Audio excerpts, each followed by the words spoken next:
Bismillah, assalamualaikum. Sebuah kisah dari Untung Prastio, Selosok Kliwon, akan saya bacakan di fakta sejarah ini. A'udzu bikalimatil tammati min syarri ma khalaq. Bismillahirrahmanirrahim. Ma'asmi syafil ardi wala fis sama wa huwas samiul alim. Allahumma shalli ala Muhammad. Ini dia selengkapnya.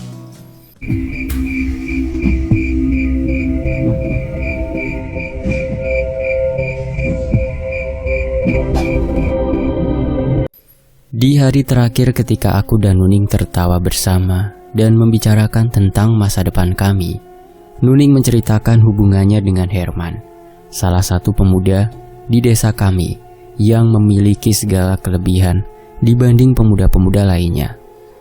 Nuning mengatakan bahwa Herman akan melamarnya ketika orang tua Nuning kembali ke desanya setelah menyelesaikan kontrak kerja di Pulau Sumatera. "Aku ndak percaya, Ning," celetukku yang memang merasa tidak percaya dengan semua yang diceritakan oleh Nuning. "Awakmu ora percaya, Wi?" tanya Nuning kesal mendengar celetukanku tadi. "Blas, sedikit pun aku ora percaya, karena aku sudah tahu, Ning, berapa banyak perempuan yang dikecewakan oleh Herman. Kamu jangan mau jadi korban berikutnya," balasku menjelaskan tentang apa yang aku ketahui tentang Hendra. "Tapi Wi, yang namanya manusia kan pasti bisa berubah," jawab Nuning yang sepertinya sudah benar-benar jatuh hati pada Herman. "Sudahlah, Ning, daripada kamu nanti sakit hati, mending sekarang kita mematangkan kembali rencana kita untuk membuka usaha di desa ini. Aku sudah tahu tempat kulaan yang harganya murah, jadi kita bisa dapat untung banyak," balasku sambil membayangkan usahaku berhasil nantinya. "Ya wes lah," jawab Nuning lemas sambil tersenyum kecil. Hari itu tidak akan lagi aku temui ketika sahabatku Nuning telah pergi untuk selamanya. Kematian Nuning yang tragis membuat luka serta kesedihan yang mendalam di hatiku. Dan di hari kematiannya itu, aku pun merasa adanya hal ganjil yang menimpa sahabatku itu. Aku berprasangka kalau kematian Nuning ada hubungannya dengan seseorang.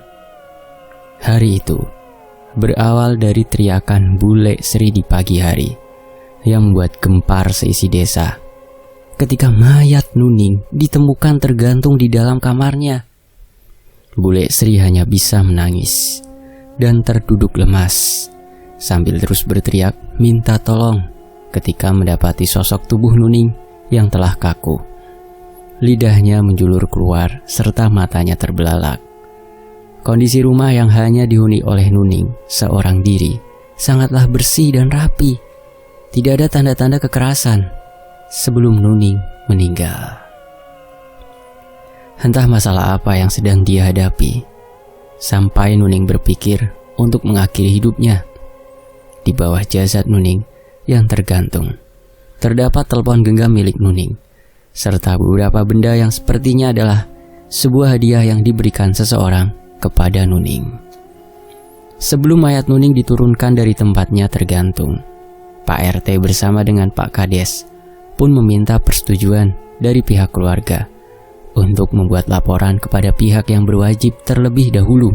Tapi karena pihak keluarga sudah tidak tega melihat kondisi jasad Nuning yang tergantung mengenaskan, akhirnya semua pihak pun sepakat untuk tidak membuat laporan atas kematian Nuning dan menganggap kematian Nuning ini adalah murni bunuh diri. Keluarga Nuning yang dibantu hampir seluruh warga desa pun segera menurunkan jasad Nuning dan mengurus pemakamannya secara layak. Aku yang kini mulai menduga-duga kematian Nuning pun terus memperhatikan orang-orang yang datang takziah ke rumah Nuning. Aku, Yuni, Asih, dan juga Yati mencari sosok Herman yang sampai saat ini tidak juga terlihat datang untuk takziah dan membantu proses pemakaman jenazah Nuning seperti yang dilakukan pemuda desa lainnya. Prosesi pemakaman Nuning berjalan lancar tanpa adanya sebuah kendala. Bahkan cuaca terlihat sangat cerah hari ini. Walau beberapa hari kemarin hujan turun dengan sangat deras.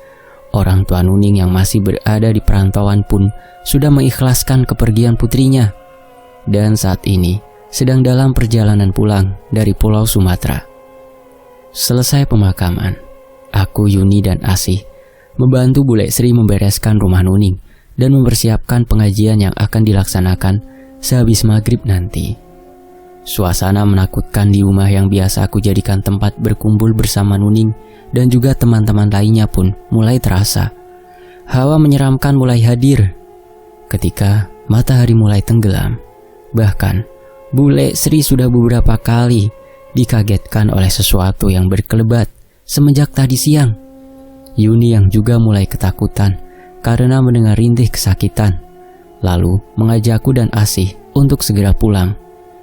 Aku dan Asih pun menuruti permintaan Yuni dan segera berpamitan kepada Bule Sri yang masih berada di rumah Nuning bersama beberapa kerabat dan keluarga Nuning. Di pertigaan jalan, aku, Yuni, dan Asih pun berpisah karena jarak rumah kami bertiga memang agak berjauhan. Rumahku yang berada di ujung jalan utama desa menjadi rumah terjauh di antara rumah Yuni dan Asih. Ketika azan maghrib mulai berkumandang, ku percepat langkahku untuk dapat segera sampai di rumah. Rasa takut yang belum pernah aku alami ketika pulang sendiri pun mulai aku rasakan. Bulu kuduku mulai meremang ketika aku mendengar samar-samar suara Nuning memanggilku sambil menangis. "Wi, Dewi, tolong aku, Wi, tolong." Entah hanya pendengaranku yang salah atau memang ada sosok hantu yang sedang menakut-nakutiku saat ini. Dengan langkah yang terasa semakin berat, aku pun berusaha untuk dapat segera bertemu dengan bapak dan ibuku di rumah. Ketika suara Nuning semakin jelas aku dengar, tubuhku bergetar hebat, menahan takut yang menyelimutiku. Hari belumlah menjadi gelap ketika suara hantu Nuning terus terngiang di telingaku, dan aku pun tidak dapat menggerakkan tubuhku saat ini. Mataku menangkap adanya bayangan putih yang perlahan mendekatiku. Tapi beruntungnya aku ketika tiba-tiba saja bapak sudah berdiri di depanku dan berteriak memanggilku. "Wi, kamu sedang apa berdiri di situ?" tanya bapak yang membuat segera membuka kedua mataku. Tanpa menjawab pertanyaan bapak, aku lalu meraih tangannya dan mengajak bapak untuk segera meninggalkan tempat di mana aku mendengar Nuning menangis sambil terus memanggil namaku. Sesampainya aku di rumah, bapak kembali menanyakan tentang apa yang aku temui di tempatku diam terpaku tadi. Mau tidak mau, aku lalu menceritakan apa yang aku alami tadi. Aku mendengar suara Nuning menangis sambil terus memanggil-manggil namaku, Pak. Ujarku kepada bapak dan ibu. Kematian Nuning memang tidak wajar. Sepertinya arwah Nuning akan gentayangan menghantui desa kita, jawab bapak yang terlihat khawatir dengan apa yang tadi aku alami. Malam ini kamu di rumah saja, Wi. Nggak usah keluar. Biar bapak saja yang datang ke pengajian di rumah Nuning. Ibu-ibu yang juga sama khawatirnya seperti bapak. Kita sama-sama saja ke rumah Nuning, Bu. Pintaku yang memang sudah berniat untuk mengikuti pengajian malam pertama dari sahabatku itu. "Yowis, kamu mandi dulu sana dan segera sholat maghrib," balas ibu, yang aku jawab dengan anggukan kepala. Setelah melaksanakan sholat maghrib, aku, bapak, dan ibu mulai berjalan menuju rumah Nuning. Dari kejauhan, kami melihat kerumunan orang yang sedang berkumpul di pos ronda. Bapak yang mulai penasaran mengajak kami untuk mempercepat langkah menuju pos ronda yang berada tidak jauh dari rumah Yuni. "Ada apa, Lek? Kok pada kumpul di sini? Bukannya sebentar lagi pengajiannya Nuning dimulai?" tanya bapak kepada Mbah Karto yang terlihat serius mendengarkan Danang bicara. "Mayit Nuning hilang. Ini baru saja Danang melihat ada sosok macan besar yang membawa buntelan putih di punggungnya," jawab Mbah Karto dengan suara pelan kepada bapak. "Ya Allah Gusti, mosok iya tolek?" tanya bapak yang belum percaya akan apa yang disampaikan Mbah Karto. Yo iso wae. Mau kan dino Selasa Kliwon. Nuneng mati gantung diri di hari Anggoro Kasih. Yo mesti mayitnya digondol Gogor, jawab Mbah Karto dengan wajah serius. Danang yang saat itu pulang dari ladang milik orang tuanya samar-samar melihat ada sosok hewan yang dikiranya adalah anak sapi. Sosok hewan itu terlihat beberapa kali melompati kuburan baru milik Nuning. Setelah melompati kuburan Nuning, hewan berwarna kuning kecoklatan itu lalu beberapa kali mengitari kuburan yang perlahan mengeluarkan asap putih. Dan dengan anehnya, sosok yang terbungkus kain putih dengan wajah hitam perlahan keluar dari dalam kuburan itu. Danang yang dari awal menyangka hewan itu adalah anak sapi, lalu tersadar ketika dia tahu yang keluar dari dalam kuburan baru itu adalah mayat Nuning. Dan hewan itu bukanlah anak sapi, tapi hewan itu biasa disebut Gogor atau harimau jadi-jadian. Ketika Danang ingin berlari, tiba-tiba seluruh tubuhnya menjadi kaku dan tidak dapat digerakkan mulutnya, seperti terkunci, sehingga dia tidak bisa mengucapkan doa-doa yang ingin sekali dibacanya. Dengan tubuh gemetar, Danang pun akhirnya bisa melihat langsung sosok harimau jadi-jadian yang selama ini hanya dianggap mitos oleh sebagian warga desaku. Macan loreng besar dengan mata kuning menyala, membawa jasad yang terbungkus kain putih di punggungnya. Jasad yang wajahnya terlihat hitam legam dengan bau yang sangat menyengat itu adalah jasad Nuning yang siang tadi baru saja dimakamkan. Sosok harimau jadi-jadian itu melintas perlahan di hadapan Danang tanpa merasa terganggu sedikit pun. Dan ketika sosok hewan buas itu telah melewati Danang, dengan hanya satu lompatan saja, makhluk itu langsung menghilang. Setelah sosok Gogor atau harimau jadi-jadian tadi menghilang, barulah Danang bisa menggerakkan tubuhnya dan segera berlari sekuat tenaga. Tapi sayangnya, langkah Danang terhenti ketika tiba-tiba di jalan setapak yang dilaluinya muncul makhluk berbulu lebat berdiri menghadangnya. Makhluk itu menyeringai ke arah Danang dengan wajah yang sangat menyeramkan. Ketika Danang hampir saja kehilangan kesadarannya, azan yang berkumandang dari desa tempat tinggalnya pun sayup-sayup mulai terdengar. Sosok makhluk hitam yang menghadangnya pun lalu menghilang, meninggalkan kepulan asap tipis berwarna putih. Danang yang menyadari makhluk tersebut telah lenyap, akhirnya kembali berlari lagi sekuat tenaga dan tidak lagi memperdulikan keadaan sekitar.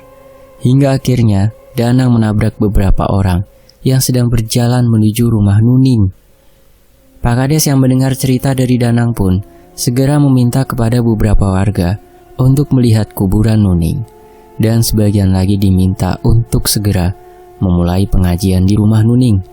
Bapak adalah salah satu warga yang bersedia melihat langsung kuburan Nuning malam itu, karena tidak banyak dari warga desaku yang berani pergi ke pemakaman desa yang memang terkenal sangat angker itu.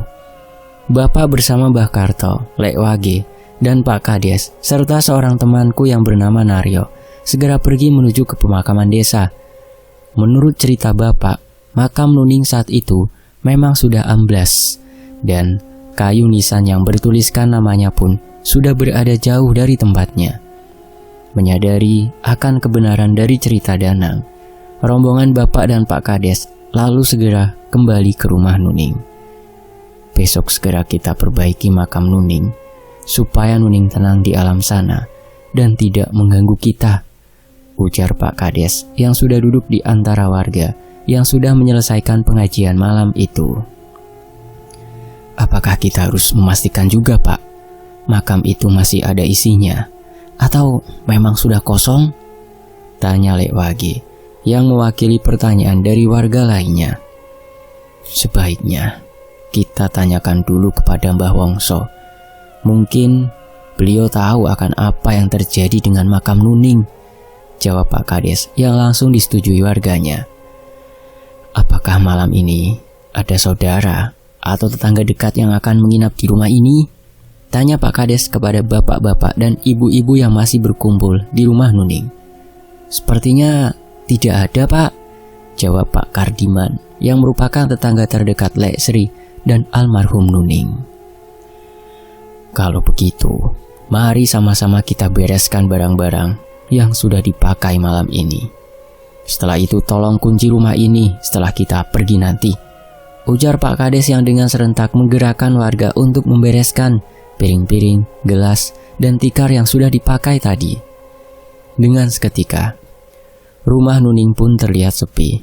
Aku, Yuni, Asih, dan Yati berjalan bersama meninggalkan rumah Nuning. Bapak terlihat masih bersama Pak Kades untuk membicarakan lebih jauh soal makam Nuning. Sementara ibu berjalan bersama ibu-ibu yang lain di belakang kami.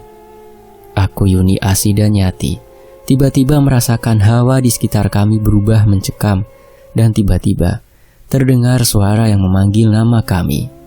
"Wi, tolong Wi, dingin sekali Wi," ucap seseorang yang terdengar sangat pelan di telingaku. "Ada yang dengar enggak ya?" tanya Asih yang tiba-tiba menghentikan langkahnya. "Ada yang manggil namaku dan bilang kedinginan," jawab Yuni yang diikuti anggukan kepala dari Yati. "Nggak usah dijawab," kata bapakku. "Kalau ada yang manggil nama kita, jangan dijawab, terus berdoa saja," ujarku dengan suara pelan kepada teman-temanku. "Ayo Wi, jalannya agak cepat," sergah ibu yang berjalan sangat cepat, diikuti langkah dari ibu-ibu lainnya. Setelah melewati pertigaan, tinggal aku dan ibuku yang berada di jalan itu. Semua teman-temanku dan para ibu-ibu lainnya sudah berbelok menuju ke jalan yang mengarah ke balai desa. Sementara Yuni dan Asih mungkin saat ini sudah berada di dalam rumahnya. "Berdoa Wi, jangan sampai pikiranmu kosong, dan jangan menoleh apalagi menyahut kalau ada yang memanggil kita," ucap ibu berbisik kepadaku. Dan benar saja, ketika kami sampai di tempatku berdiri, ketakutan maghrib tadi, aku dan ibu mendengar suara merintih kesakitan, serta suara yang terus memanggil namaku dan nama ibu. Suara itu adalah suara Nuning yang kini jelas sekali terdengar. Aku dan ibu pun terus melangkah sambil membaca surat-surat pendek dengan suara kencang sampai kami memasuki pekarangan rumah kami. Aku yang lebih dulu masuk ke dalam rumah dikagetkan oleh suara pintu yang tertutup dengan kencang. Dan ketika aku melihat ke arah pintu, ibu terlihat berdiri gemetar dengan mata terpejam. Aku pun segera memeluk ibu dan memintanya beristighfar. Setelah merasa tenang, ibu lalu menuntunku masuk ke dalam kamarnya, lalu duduk terdiam di atas tempat tidurnya. "Ibu lihat sesuatu ya?" bisikku yang ikut duduk di sebelah ibu. "Sosok Nuning berdiri di depan teras rumah kita," jawab ibu yang mulai mengeluarkan air mata dan tubuhnya kembali gemetar. "Istighfar Bu, terus berdoa, jangan sampai pikiran ibu kosong," balasku sambil menggosok punggung ibu. "Shh," jawab ibu sambil menganggukkan kepala dan memintaku untuk diam. "Kenapa Nuning malah menakut-nakuti aku dan ibu? Apakah aku mempunyai salah? Atau mungkin ibuku yang dianggapnya punya salah?" bisikku dalam hati. Tolong Wi, Bude, aku kedinginan Bude," ujar suara Nuning yang terdengar dari arah luar rumah kami. "Maafkan kami kalau kami punya salah, dan kami sudah memaafkanmu Duk. Sekarang jangan ganggu kami ya," ucap ibu dengan suara lantang dari dalam kamar. Setelah ibu berkata seperti itu, tiba-tiba saja suara Nuning menghilang dan suara-suara binatang malam pun kembali terdengar. "Kamu tidur di sini saja, biar nanti bapak tidur di kamarmu," ucap ibu yang sudah berbaring di atas tempat tidurnya. Malam terasa sangat panjang bagiku saat ini. Ibu yang sudah tertidur pulas di sampingku membuat aku semakin merasa ketakutan. Kini, aku memikirkan kesalahan apa yang telah dilakukan oleh sahabatku itu, sehingga dia mengalami nasib yang sangat buruk, mati dengan cara menggantung diri di hari Anggoro Kasih, dan jasadnya harus hilang karena diambil makhluk jadi-jadian yang berwujud harimau dan kini arwahnya berkeliaran di sekitar orang-orang terdekatnya. Hal serupa dialami Yuni, Asih, dan Yati. Ketiga sahabatku itu ikut diteror oleh hantu Nuning yang terus saja meminta tolong kepada mereka. Sekitar pukul 1 malam, Yuni terbangun dari tidurnya dan hendak pergi ke kamar mandi. Yuni yang malam itu tidur bersama adik perempuannya, lalu membangunkan Yuli dan meminta untuk diantar menuju kamar mandi. Dengan berat hati, Yuli pun mengantar Yuni menuju kamar mandi. Di desa kami, di setiap rumah memiliki penampungan air yang bentuknya kotak besar di dalam kamar mandi. Bak penampungan air atau kolam yang berada di kamar mandi Yuni memang sedang penuh berisi air. Karena sudah beberapa hari di desa kami, hujan turun dengan deras, dan ketika Yuni ingin mengambil air menggunakan timba, tiba-tiba sosok arwah Nuning muncul di hadapannya, sedang mengambang di atas air kolam. Yuni yang panik pun langsung berteriak dan seketika kehilangan kesadarannya. Kejadian yang lebih mengerikan kembali menimpa Asih yang malam itu harus tidur di dalam kamarnya seorang diri. Asih terbangun dari tidurnya ketika dia mendengar isak tangis yang memilukan. Seketika itu juga bulu kuduk Asih meremang. Suara rintihan Nuning terdengar sangat memilukan, dan lama-kelamaan suara itu terdengar jelas. Hingga akhirnya ketika Asih membalikan badan, sosok Nuning ternyata sudah berada di sampingnya dengan mata terbelalak, lidah yang menjulur keluar, dan dari kain kafannya terlihat banyak darah yang berbau anyir. Sontak, Asih seketika itu juga pingsan dan tak tahu lagi apa yang dilakukan arwah Nuning kepadanya. Begitu juga dengan Yati. Di malam itu Nuning terus memanggil-manggil nama Yati dan meminta untuk menemaninya. "Yati, tolong Ti, temani aku Ti." Suara itu terus saja terdengar di telinga Yati. Dan ketika seluruh keluarga Yati sudah tertidur lelap, tiba-tiba Nuning menampakkan diri di depan pintu kamarnya yang tiba-tiba saja terbuka. Yati terus saja berdoa memohon perlindungan dari Allah Subhanahu wa Ta'ala. Padahal malam itu Yati berharap bisa pingsan untuk menghindari sosok Nuning yang enggan pergi dari hadapannya. Pagi pun datang menyambut. Cuaca muram karena mendung gelap menutupi langit. Bapak yang semalam berbincang-bincang dengan Pak Kades dan beberapa warga lainnya mengatakan jika apa yang dialami Nuning belum pernah terjadi sebelumnya. Di desaku ini masih dipercaya kalau orang yang mati dengan cara menggantung adalah korban dari pulung gantung. Banyak yang mengatakan ketika sebuah rumah terlihat dijatuhi pulung gantung, maka salah satu dari orang yang berada di rumah itu akan mati dengan cara menggantung. Lalu ada juga yang mempercayai jika tali yang digunakan untuk menggantung berjumlah 2 atau lebih, itu pertanda bahwa akan ada yang menjadi korban dari keganasan pulung gantung. Di desaku pun sempat ada juga orang yang meninggal di hari Selasa Kliwon, dan kuburannya pun dijaga selama 7 hari agar tidak didatangi sosok macan jadi-jadian. Karena dipercaya juga sosok macan jadi-jadian atau yang lebih sering disebut gogor itu hanya mengincar jasad seseorang yang meninggal di hari Selasa Kliwon atau hari Anggoro Kasih. Tapi kejadian yang menimpa Nuning sungguh membuat warga desa menjadi bingung dan ketakutan, karena semua mitos yang sangat dipercaya oleh warga menimpa Nuning dalam satu waktu. Cerita-cerita menakutkan pun mulai terdengar dari beberapa warga yang mulai mengalami teror dari arwah Nuning. Danang yang menjadi saksi mata kalau dia melihat mayat Nuning dibawa oleh seekor harimau harus mengalami kesialan lagi di malam harinya. Ketika itu, Danang yang tertidur sendirian di rumahnya didatangi sosok Nuning yang menangis dan meminta Danang untuk mencari jasadnya. Sosok Nuning dengan wajah pucat dan rambutnya yang terlihat kusut mulai membangunkan Danang yang sedang tertidur pulas di kamarnya. Tangan dingin Nuning dengan kuku-kuku yang mulai memanjang terus memegang tubuh Danang sambil terus menangis meminta tolong kepada Danang. Lek Sri juga menjadi orang terdekat dengan Nuning yang mengalami kejadian menakutkan semalam. Nuning meminta Lek Sri untuk mengembalikan kaos milik Nuning yang dipinjamnya. Selain itu, penampakan Nuning terlihat berbeda dari yang dilihat Danang. Sosok Nuning yang dilihat Lek Sri malam tadi adalah Nuning yang masih terbungkus kain kafan dengan wajah hitam legam. Nuning berkata kepada Lek Sri kalau dia tidak mau memakai kain putih yang membungkus tubuhnya saat itu. Nuning mau memakai kaos berwarna kuning yang dipinjam Lek Sri darinya sebelum Nuning meninggal. Di hari itu juga, Pak Kades dan keluarga Nuning serta beberapa warga desa mendatangi kuburan milik Nuning.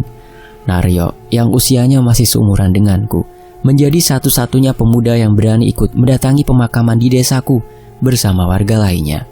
Naryo yang merupakan sahabat karib dari Danang merasa penasaran akan apa yang terjadi pada kuburan Nuning. Menurut cerita Naryo dan juga cerita dari bapak, memang benar kalau itu kuburan Nuning amblas dan sudah tidak berisi. Atas kesepakatan bersama, pihak keluarga yang dibantu para warga lalu memperbaiki kuburan yang sudah kosong tersebut. Di hari itu juga, kedua orang tua Nuning sampai di kampung halamannya. Jerit tangis pun kembali terdengar dari arah rumah Nuning. Lek Darmi yang merasa tidak percaya akan kematian putrinya itu menangis histeris hingga akhirnya pingsan. Begitu juga dengan Lek Tono, ayah dari Nuning itu, berlinangan air mata ketika melihat kamar Nuning yang tampak bersih dan rapi. Setelah kedua orang tua Nuning merasa tenang, barulah Pak Kades dan Pak RT menjelaskan apa yang sudah menimpa putrinya. Pak Kades dan Pak RT pun sudah menanyakan kejadian ini kepada Mbah Wongso, satu-satunya sesepuh desa yang masih ada di desa kami. Mbah Wongso belum bisa menjelaskan kejadian yang belum pernah terjadi sebelumnya di desa kami dan meminta kepada para warga agar lebih berhati-hati dan terus memohon perlindungan dari Sang Maha Pencipta. Malam kedua pengajian di rumah Nuning pun kembali digelar oleh pihak keluarga. Cerita-cerita horor tentang penampakan Nuning pun kembali menjadi perbincangan hangat di kalangan warga desa. Herman yang merupakan kekasih dari Nuning mendapatkan teror yang lebih menyeramkan daripada teror-teror arwah Nuning yang dialami warga desa lainnya. Di malam pertama kematian Nuning, Herman mengaku bahwa sosok Nuning terus berada di sekitarnya dengan wujud yang menyeramkan dan sesekali berubah menjadi sosok pocong dengan wajah hitam legam. Orang tua Herman juga demikian. Arwah Nuning terus menampakkan diri kepada bapak dan ibu Herman. Akhirnya muncul kabar kalau penyebab kematian Nuning ada kaitannya dengan Herman. Di malam kedua itu, memang hanya keluarga Herman yang tidak terlihat berada di rumah Nuning. Tetangga terdekat dari keluarga Herman pun mengatakan kalau Herman bersama kedua orang tuanya saat ini sudah mengungsi ke daerah Semarang, tempat salah satu keluarga dari orang tua Herman berada. Hal itu makin menimbulkan kecurigaan kami kepada Herman, yang sepertinya memang menjadi penyebab kematian Nuning. Seperti yang kita ketahui bersama, almarhumah Dek Nuning meninggal dengan cara bunuh diri, dan tubuhnya pertama kali ditemukan Mbak Sri yang berniat membangunkan Nuning untuk membantunya ke ladang. Jadi, kita tidak bisa menuduh seseorang terlibat dalam kematian Dek Nuning karena kita semua juga sepakat untuk tidak membuat laporan kepada pihak yang berwajib. Jadi, sudah pasti tidak ada penyelidikan dalam kasus kematian Dek Nuning ini, ujar Pak Kades yang berusaha menenangkan warganya yang sudah menganggap kalau Herman lah yang menjadi penyebab kematian Nuning. Apapun penyebab dari kematian Dek Nuning, saya pikir semua pihak, terutama pihak keluarga, sudah bisa mengikhlaskannya. Jadi saya mohon untuk semua warga agar tidak mengkait-kaitkan kematian Dek Nuning dengan salah satu warga kita. Dan seperti yang sudah saya sampaikan tadi siang, sewaktu di pemakaman, bahwa Mbah Wongso meminta kita semua agar tetap tenang, tidak keluar rumah di atas jam 9 malam, dan lebih meningkatkan ibadah, serta terus berdoa memohon keselamatan dan perlindungan kepada Tuhan Yang Maha Esa. Mbah Wongso sedang mencari jalan keluar agar desa kita menjadi tentrem kembali, imbuh Pak Kades. Setelah selesai pengajian malam kedua, ketika para tetangga dan warga desa lainnya pergi meninggalkan rumah Nuning, Pak Tono meminta beberapa warga dan pemuda desa untuk menemani di rumahnya. Naryo, Danang, Sobar, Lek Marno, Pak Bandi, dan juga Udin dengan senang hati mau menemani keluarga Pak Tono. Sementara Lek Sri, Mbah Surem, dan Mbak Marni menemani Lek Darmi yang masih diselimuti kesedihan yang mendalam. Ditemani kopi hitam dan berbagai makanan ringan serta rokok yang sudah disediakan Pak Tono, orang-orang yang menemaninya pun terus berbincang sepanjang malam. Obrolan-obrolan ringan dengan tawa-tawa kecil pun dapat menghibur dan menenangkan keluarga Pak Tono. Celetukan-celetukan Lek Marno dan Naryo pun membuat Pak Tono melupakan kesedihannya malam itu. Tapi semua ketenangan dan keceriaan mereka harus terhenti ketika tiba-tiba Lek Marno melihat tubuh Udin gemetar sambil menunjuk ke arah luar rumah Pak Tono. Nuning Lek, ucap Udin dengan suara gemetar dan langsung menghambur ke arah Lek Marno. Semua yang ada di dalam rumah Pak Tono pun segera keluar menuju halaman rumah untuk melihat sosok Nuning yang tadi menampakkan dirinya kepada Udin. Tubuh Udin masih gemetar dengan posisi tidur tengkurap. Udin yang tidak menyadari kalau dirinya sudah ditinggal keluar rumah oleh Lek Marmo dan yang lainnya merasa ada yang menepuk-nepuk punggungnya. Tangan yang menepuk punggung Udin saat itu terasa sangat dingin sekali. Karena merasa ada yang aneh, Udin pun membalikkan tubuhnya dan seketika itu juga Udin kembali menjerit dengan kencang. Ketika di hadapannya kini telah duduk sosok Nuning dengan wajah pucat dan lidah yang menjulur keluar, serta mata yang menatap tajam ke arah Udin. Lek Marmo dan Naryo yang mendengar teriakan Udin pun kembali masuk ke dalam rumah Pak Tono untuk memeriksa apa yang sedang dialami Udin. Tapi ketika Lek Marmo dan Naryo sudah berada di dalam rumah Pak Tono, Udin sudah terkulai lemas tidak sadarkan diri. Jadilah malam itu semua yang ada di rumah Pak Tono direpotkan karena harus mengurus Udin yang sedang tidak sadarkan diri. Walah Udin, awakmu ki nyapo to Din? Ujar Lek Marmo sambil memberi minyak kayu putih ke tubuh Udin. Din, bangun Din, mosok anggota geng kampak semaput. Imbu Naryo yang membuat Pak Bandi dan lainnya tersenyum. Alah, dia cuma anggota geng botol yo, sambung Lek Marmo yang membuat semua orang tertawa.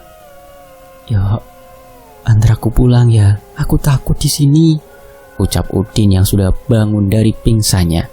Ya, ayo kita pulang Din, kamu sudah bisa berjalan, jawab Naryo yang membantu Udin bangun dari posisi tidurnya. Sebentar lagi subuh Din, kita pulang bareng-bareng saja. Kamu mau di tengah jalan ujar Lek Marmo yang langsung dipotong oleh Pak Bandi. Iya Din, sebaiknya kamu di sini dulu. Pikiranmu jangan sampai kosong Din. Terus berdoa dalam hati, ucap Pak Bandi yang memotong ucapan Lek Marmo tadi. Iya nak Udin, tunggu sampai azan subuh berkumandang biar bisa pulang bareng-bareng. Sekarang lebih baik nak Udin tidur dulu saja, ujar Pak Tono yang duduk di samping Udin. Iya Pak, jawab Udin dengan wajah lesu. Ketika azan subuh berkumandang, Pak Bandi, Lek Marmo, Naryo, Udin, dan Danang pun berpamitan untuk kembali ke rumah masing-masing. Tidak ada lagi kejadian menakutkan di rumah Nuning malam itu, selain Nuning yang menampakkan diri kepada Udin. Pagi yang berselimut mendung mengganti malam yang terasa mencekam. Aku yang kembali tidur bersama ibu tidak mengalami gangguan apa-apa tadi malam. Hanya saja, menurut cerita bapak, ada yang mengetuk pintu rumah beberapa kali. Tapi setelah bapak melihat ke depan rumah, tidak ada seorang pun yang datang malam tadi. Cerita-cerita tentang penampakan Nuning terus bertambah di hari ketiga kematian Nuning. Setelah aku, Asih, Yuni, dan Yati yang sudah didatangi sosok Nuning, semalam giliran Arum dan ibunya yang didatangi arwah Nuning. Arum yang hari ini terserang demam tinggi karena ketakutannya semalam mengaku kalau sosok Nuning menampakkan diri di depan pintu rumahnya yang sudah tertutup rapat. Sosok arwah Nuning terus melambaikan tangannya, seolah mengajak Arum untuk mengikutinya. Wajahnya pucat, wi, rambutnya gimbal, ujar Arum menceritakan apa yang dialaminya semalam. Awakmu sudah pernah ditemui Nuning, wi? Tanya Yuni dan Asi yang juga ikut menjenguk Arum. Sudah, Sama seperti yang kalian lihat. Menyeramkan lah pokoknya, jawabku menanggapi pertanyaan sahabatku itu. Apa kita punya salah sama Nuning ya, Wi? Tanya Yati dengan wajah yang masih terlihat lesu. Apa mungkin Nuning ingin menyampaikan sesuatu kepada kita ya? Imbuh Yuni yang memandang ke arahku. Ya ndak tahu. Wong aku belum pernah ngajak hantunya Nuning ngobrol. Jawabku yang membuat teman-temanku tersenyum sambil menggelengkan kepala.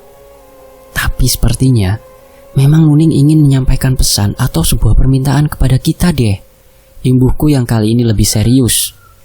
Terus apa yang membuat Herman tidak datang di hari kematian Nuning? Apakah memang Herman ada kaitannya dengan kematian Nuning? Balas Yuni. Kamu kan punya nomornya Herman, Wi.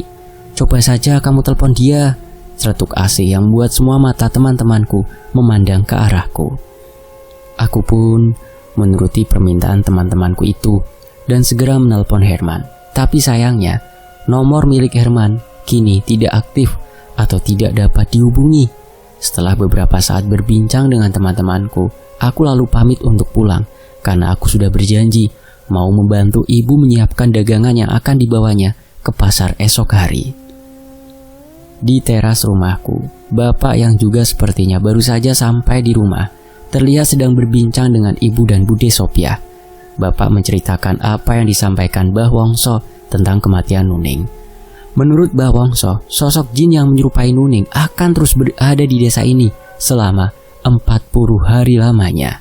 Dan semakin hari, teror-teror dari hantu Nuning akan semakin besar dan juga akan membawa malapetaka bagi semua warga desa. Jadi, selain harus lebih berhati-hati, warga desa pun harus memiliki solusi lain untuk membuat sosok makhluk gaib yang menyerupai Nuning segera pergi sebelum membawa korban jiwa lainnya. Lah, berarti yang beberapa hari ini menghantui kita bukan arwah Nuning, Pak? Tanyaku yang masih belum memahami tentang siapa yang menghantui kami. Yo bukan, Wi. Arwah atau sukma Nuning mungkin sudah menghadap Sang Pencipta. Dan ini hanyalah sosok jin yang membu menjadi arwah Nuning, ujar bapak menjelaskan. Tali yang dibuat gantung diri oleh Nuning itu tidak cuma satu. Jadi menurut kepercayaan dari zaman Simba-Simba dulu, akan ada lagi korban gantung diri itu. Imbuh bapak menjelaskan. Pak Kades dan seluruh warga diminta oleh Mbah Wongso untuk mencari di mana kain kafan milik Nuning berada. Karena pada dasarnya, makhluk yang mencuri jasad Nuning adalah jelmaan dari seseorang yang menganut ilmu hitam dan ingin mendapatkan kesaktian melalui kafan orang yang meninggal pada hari Selasa Kliwon atau Anggoro Kasih. Karena sangat sulit untuk melacak sosok makhluk yang mencuri jasad Nuning, Pak Kades pun meminta salah satu pemuda di desa kami yang sedang menimba ilmu di sebuah pesantren untuk kembali pulang dan membantu memecahkan masalah ini. Pemuda itu adalah putra dari Pak Darmaji dan Ibu Siti yang bernama Adi Jatmiko. Pak Kades lalu meminta Danang bersama Pak Bandi untuk pergi menjemput Adi di sebuah pesantren di Jawa Timur.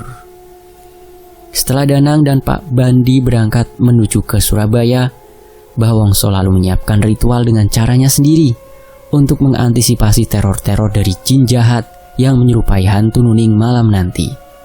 2 tali yang digunakan Nuning untuk mengakhiri hidupnya pun sudah berada di tangan Mbah Wongso dan akan dijadikannya senjata untuk mengusir jin yang menyerupai Nuning dan akan mencari korban berikutnya.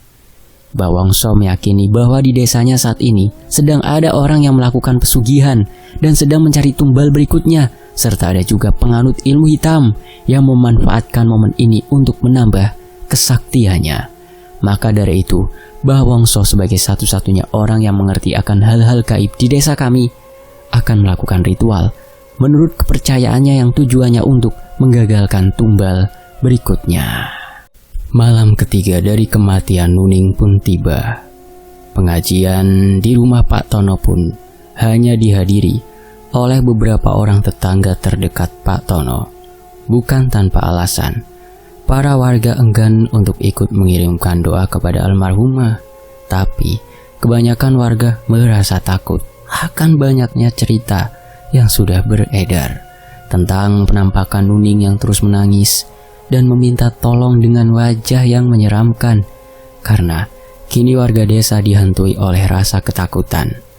Pak Kades pun akhirnya menjalankan kembali ronda untuk menjaga keamanan desa, serta mengundang warga dari desa sebelah untuk ikut menemani masing-masing kelompok yang sedang berjaga malam.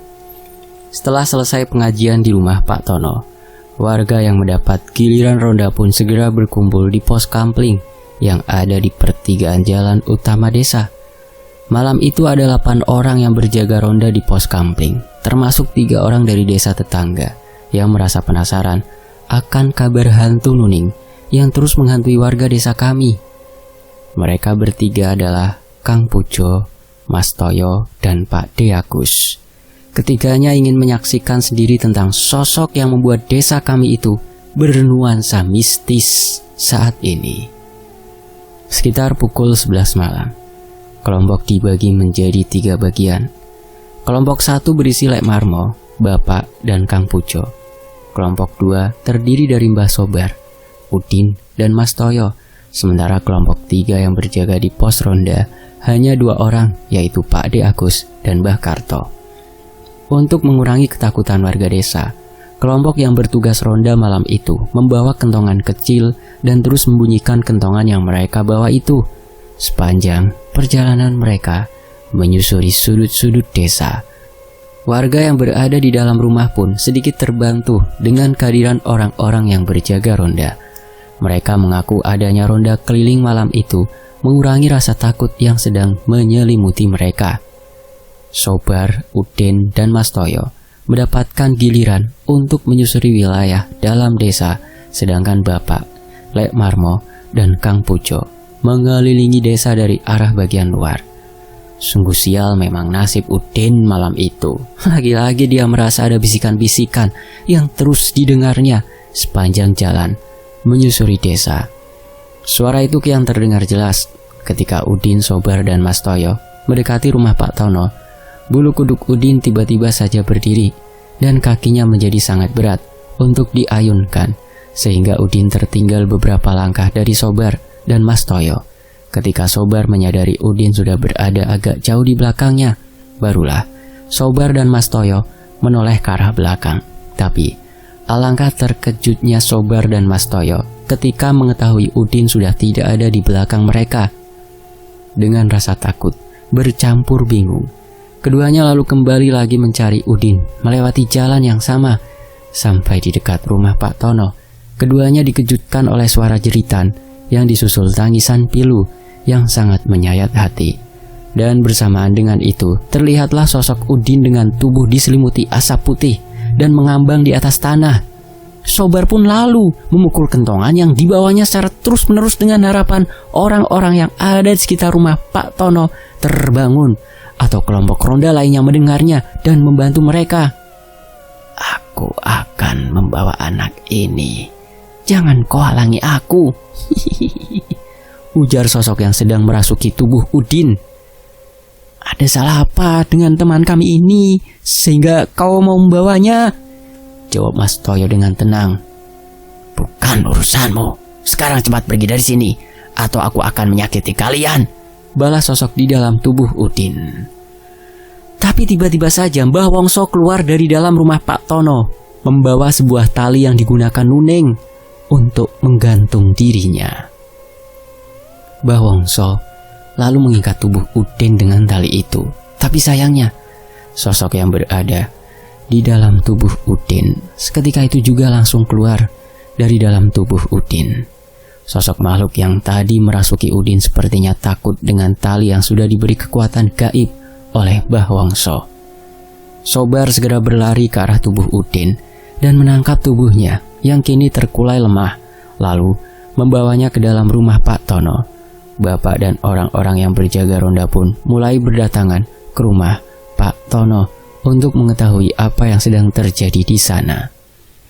Sosok tadi bukanlah arwah Nuning, tapi sosok tadi adalah jin yang menjadi pesuruh seseorang yang sudah mengambil jasad Nuning dari dalam kuburnya.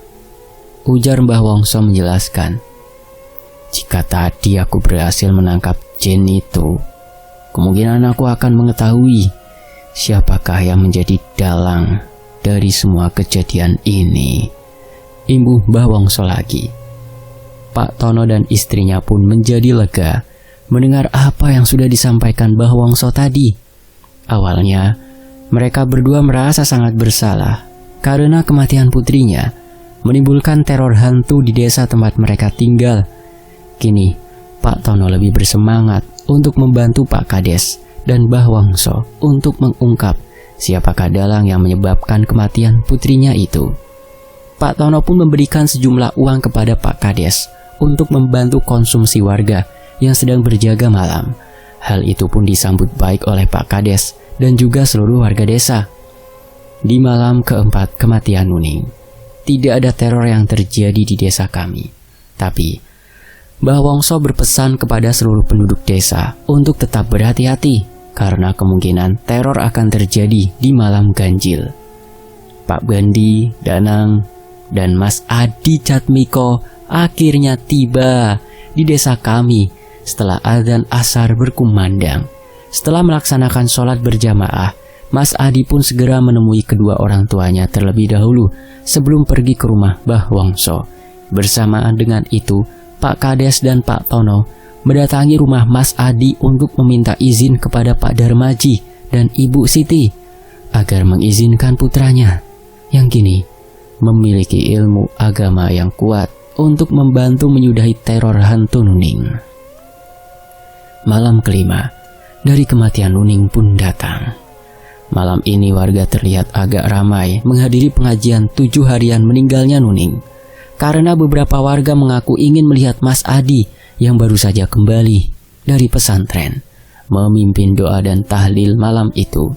Tidak lupa juga Mbah Wongso yang sudah selesai memimpin kenduri ikut berdoa bersama keluarga Pak Tono dan para warga lainnya.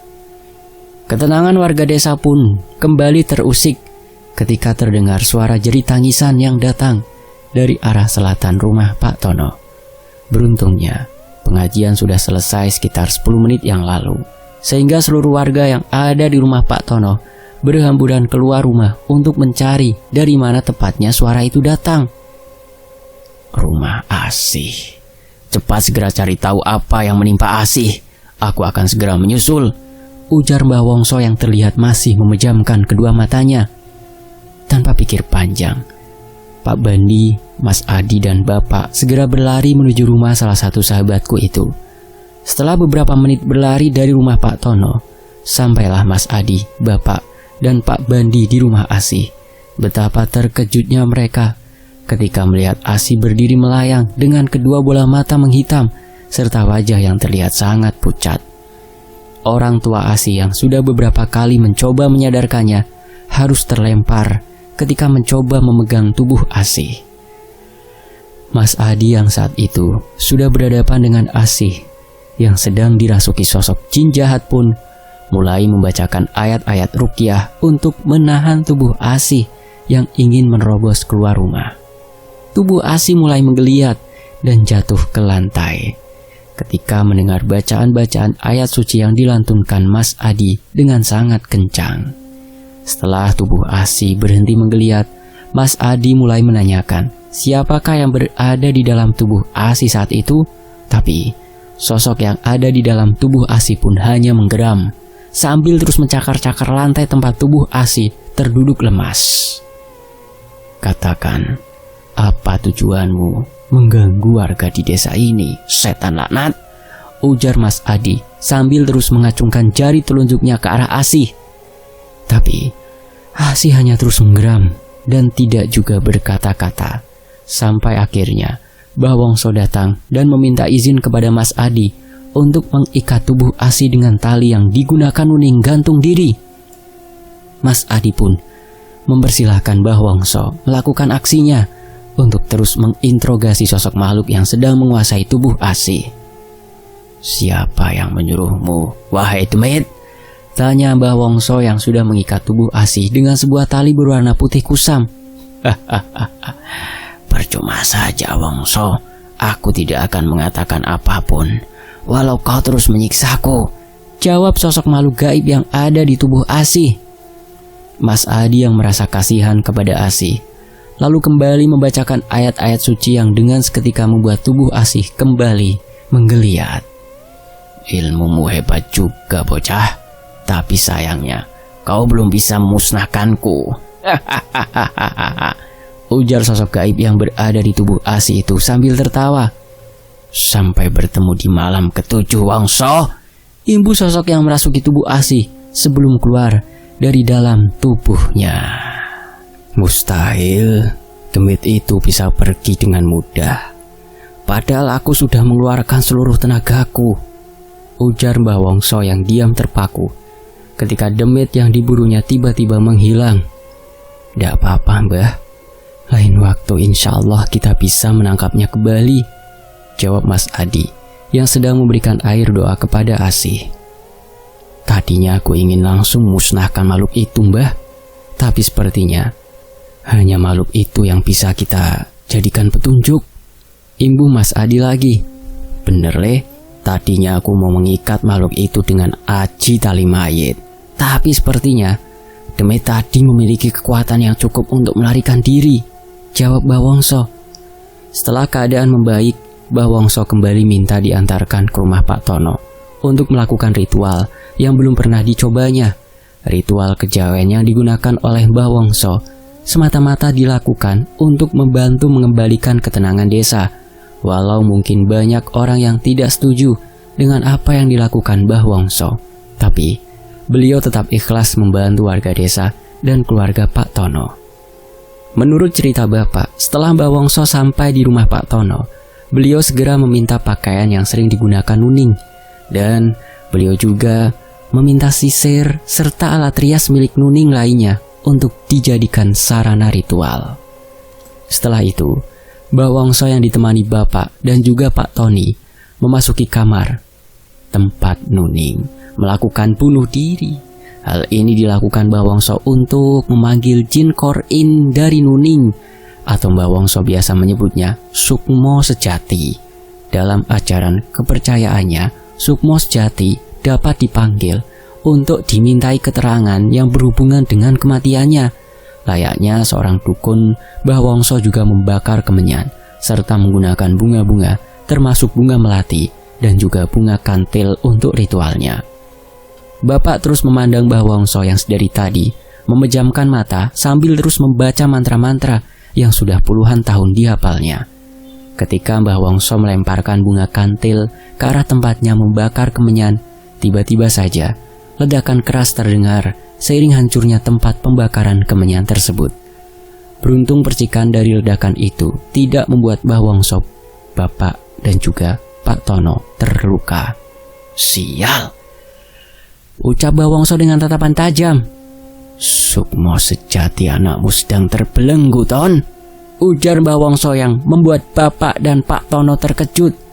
Lalu bagaimana Mbah?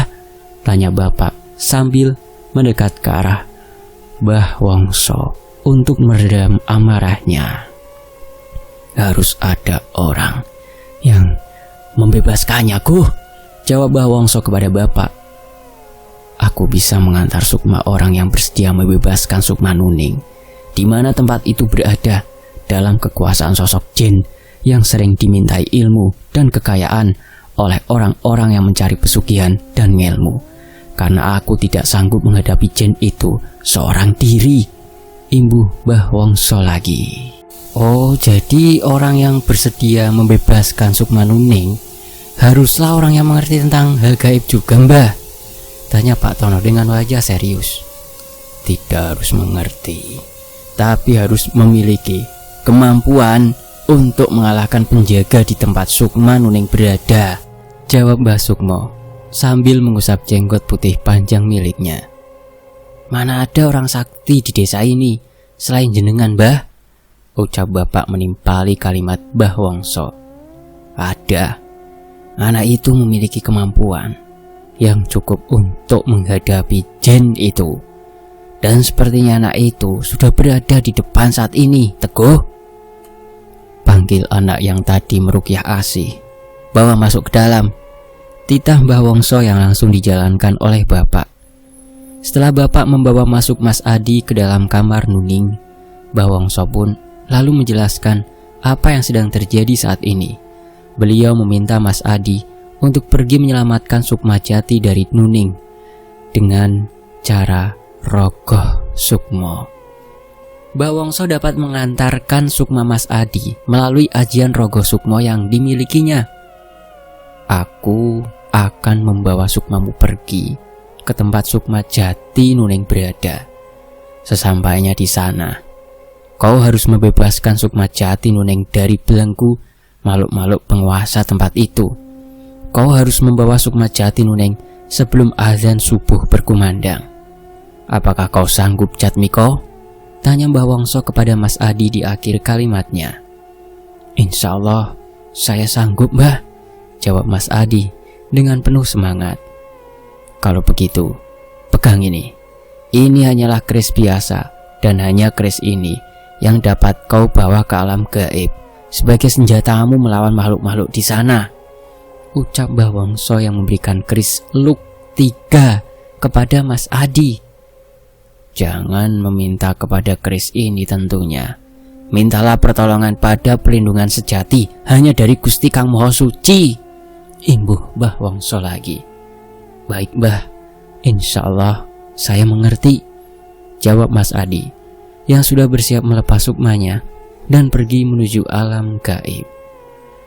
Sebelum Mbah Wongso dan Mas Adi melakukan rogoh sukmo, mereka berdua memagari rumah Tono untuk menghindari serangan dari makhluk gaib yang mungkin akan dikirim oleh orang yang melakukan ritual pesugihan itu, atau orang yang sedang memperdalam ilmu hitamnya. Bapak dan Pak Tono diminta untuk menjaga kedua tubuh yang sedang terbaring dengan kepala di bagian sebelah utara dan dengan kedua tangan yang bersedekap. Mbah Wongso berpesan untuk tidak membolehkan siapapun masuk ke dalam ruangan tempat ritualnya sebelum Mbah Wongso dan Mas Adi kembali dengan sendirinya. Beberapa saat kemudian, Mbah Wongso dan Mas Adi terlihat diam dan tidak ada gerakan apapun dari tubuh mereka. Sepertinya saat ini sukma mereka sudah berpindah ke alam lain dan mulai mencari keberadaan Sukma Nuning. Di saat yang sama, dari bagian ruang tamu tempat orang-orang yang menemani keluarga Pak Tono berada, Bapak mendengar orang-orang menjerit ketakutan. Pak Tono pun demikian. Dia malah mendengar istrinya beberapa kali menangis sambil memanggil-manggil namanya. Pak Tono yang mulai kebingungan mencoba membuka pintu kamar yang terkunci dari dalam, tapi Bapak melarangnya dan meminta Pak Tono untuk tetap tenang di tempatnya. Istriku berteriak memanggil-manggil nama aku, Mas. Biarkan aku keluar. Apakah sampai tidak mendengar jerit tangis istriku? Ujar Pak Tono yang terlihat sangat marah.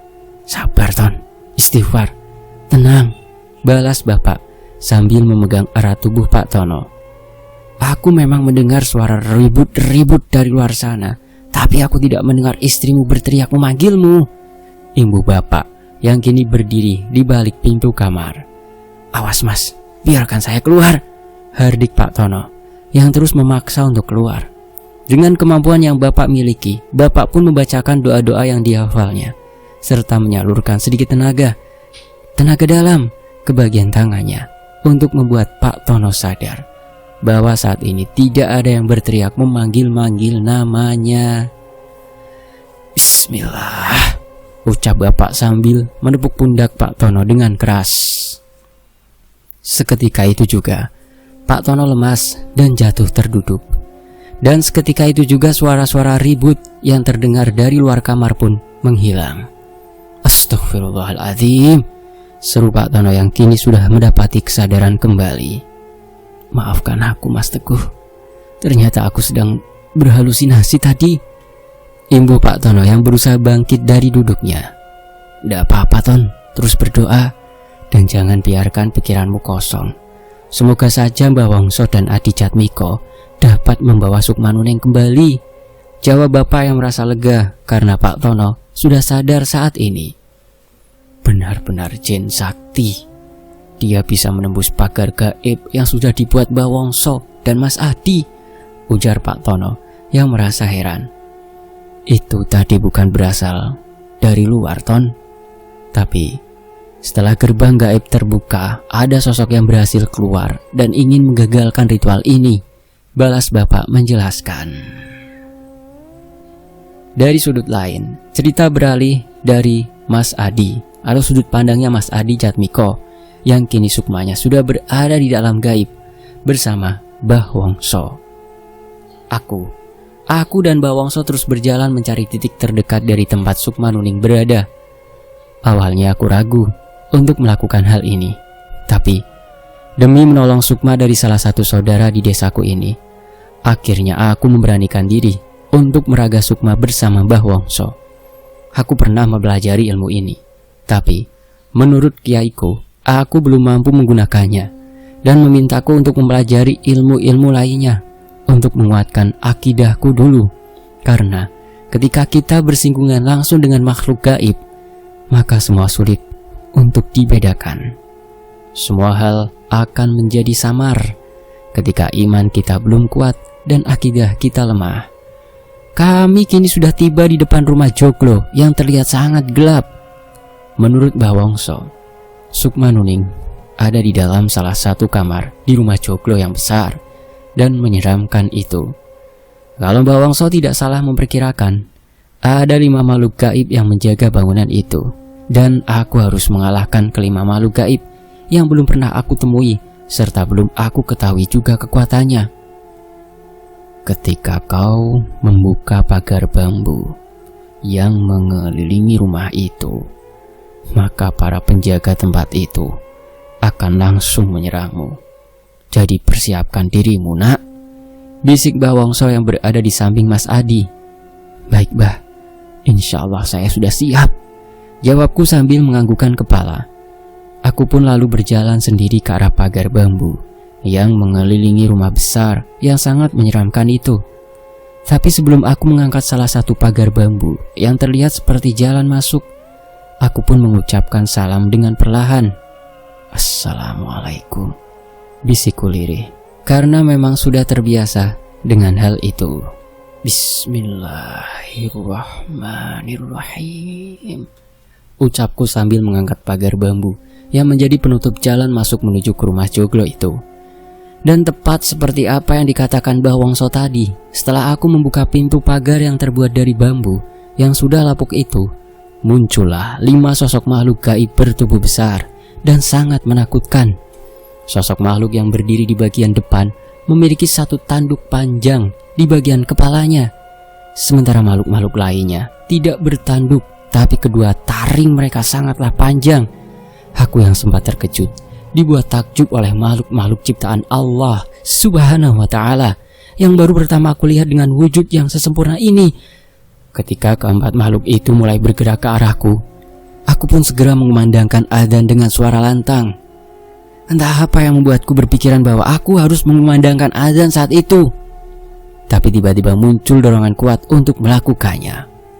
Allahu Akbar, Allahu Akbar. Keempat makhluk yang sepertinya ingin memangsaku itu lalu kembali ke tempatnya sebelum angin kencang menerpa mereka. Hembusan angin bertiup makin kencang, menerjang makhluk-makhluk gaib yang ada di depanku seiring berkumandangnya azan yang aku lantunkan saat itu. Suara gemuruh makin kencang terdengar, disertai suara jerit kesakitan dari makhluk-makhluk gaib yang menghadangku tadi. Setelah selesai aku memandangkan azan, perlahan suara gemuruh dan angin kencang yang entah dari mana asalnya pun pergi. Kuedarkan pandanganku ke sekitar, mencari 5 sosok makhluk gaib yang tadi ada di hadapanku. Tapi kini hanya tersisa satu makhluk yang masih berdiri, walaupun darah terlihat di sekujur tubuhnya yang tadi sangat garang ketika menyambutku. Makhluk itu lalu bertanya kepadaku sambil salah satu tangannya memegangi terus bagian dadanya yang sepertinya sedang sakit. Mau apa kau datang ke sini, anak muda? Tanya sosok menyeramkan itu sambil beberapa kali terbatuk. Aku mau membawa Sukma, adik perempuanku, yang saat ini sedang kau belenggu di dalam sana, jawabku dengan tegas sambil mengacung ke rumah Joglo yang kini hampir rubuh akibat diterpa angin kencang tadi. apakah kau bersama orang tua itu, anak muda? Tanya makhluk itu lagi sambil terus mengedarkan pandangannya ke sekitar. Betul, akulah yang membawa anak ini ke tempatmu, Bandoso, ujar Mbah Wongso yang tiba-tiba muncul di belakangku dengan keris terhunus di tangan kanannya. Dasar manusia pengecut, beraninya kau mengusik daerah kekuasaanku, jawab Buto sang penguasa kegelapan dengan wajah yang terlihat sangat marah. Serahkan sukma cucuku yang sedang kau belenggu itu, dan aku akan pergi dari tempat ini dengan damai, ujar Mbah Wongso dengan kerisnya yang kini memendarkan cahaya merah kehitaman. Baiklah Wongso, hari ini aku mengaku kalah darimu. Bawalah sukma gadis Anggoro Kasih itu. Tapi ingat Wongso, akan ada hari di mana aku akan menjadikanmu budak di istanaku. Ujar Buto Bandoso yang rupanya sedang terluka dalam cukup parah. Terserah kau saja Bandoso, yang jelas aku tidak akan pernah sudi bersekutu dengan iblis jahat sepertimu, jawab Mbah Wongso tegas sambil mengacungkan bilah keris yang digenggamnya ke arah Buto Bandoso. Setelah kayu yang menindih sukma Nuning dapat aku pindahkan, terlihatlah wajah Nuning yang sangat pucat dengan luka yang menghiasinya. Setelah itu, aku mulai berdoa untuk dapat memutus rantai yang melilit seluruh tubuh Nuning. Perlahan tapi pasti, rantai besar yang aku genggam erat dengan kedua tanganku pun dapat aku hancurkan. Nuning menatapku dengan sendu, berusaha menyampaikan sesuatu yang sepertinya dia sendiri tidak mengerti. Tanpa pikir panjang lagi, aku lalu mengajak sukma Nuning untuk pergi dari tempat yang sudah beberapa hari ini mengurungnya. Mbah Wongso yang masih menunggu di luar terlihat tersenyum ke arahku. Aku yang saat ini sudah bersama sukma Nuning pun segera menghampiri Mbah Wongso dan bergegas pergi dari alam gaib ini. Secara bersamaan, aku dan Mbah Wongso terbangun dari tidur kami. Aku melihat ke arah Mbah Wongso dan segera bangkit untuk membantu beliau. Pak Tono dan Pak Teguh juga langsung membantu Mbah Wongso dengan memberinya air hangat yang mungkin sudah disiapkan oleh Pak Tono tadi. Wajah Mbah Wongso yang terlihat pucat perlahan membaik dan Mbah Wongso pun segera mengedarkan pandangannya ke sekeliling ruangan. Mencari siapa, Mbah? Tanya Pak Tono yang merasa heran dengan apa yang dilakukan Mbah Wongso. Cari nasi dan lauknya, jawab Mbah Wongso dengan wajah datar. Aku yang mendengar jawaban lucu dari Mbah Wongso lalu tertawa dengan geli, apalagi melihat reaksi Pak Tono dan Pak Teguh yang tampak kebingungan. Mencari sukma Nuning, Pak Le, ucapku yang memang mengetahui apa yang sedang dicari Mbah Wongso. Sampean ini loh Mbah, Mbok yang serius, ucap Pak Teguh yang terlihat jengkel dengan jawaban dari Mbah Wongso tadi. Tidak berselang lama, sukma Nuning pun hadir di antara kami dan mulai menangis di hadapan Pak Tono.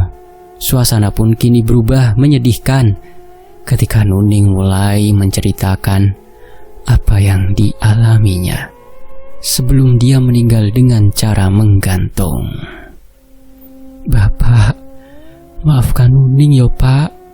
Nuning sudah membuat Bapak dan Ibu malu dengan kejadian ini, ujar sukma Nuning yang terus meminta maaf kepada Pak Tono.